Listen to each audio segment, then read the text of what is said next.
How to make video call on Instagram on laptop. Hi everybody, welcome back to another video. In this video we're gonna learn how we can video call on laptop on Instagram. So without any further delay, let's begin with the video. But before beginning, I want you to make sure to hit that like, share and subscribe icon. So in order to make a video call on your laptop or on your Instagram using your laptop, you just need to simply open up instagram.com. After that, navigate to messages and select the person that you want a video call with. After clicking that person, you will be easily able to see video call option. You just need to simply tap on that, and if you haven't given permissions, Instagram will ask you to give permissions like use camera and microphone.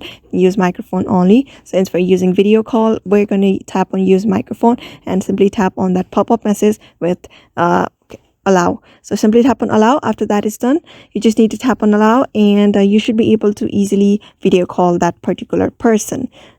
So after allowing, you'll be able to see this interface. So simply hit on that start call option, and the video call will start.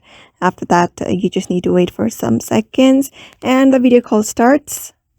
So that's how you basically video call someone on Instagram very easily. So I hope this video was helpful to you, and thank you for watching this video.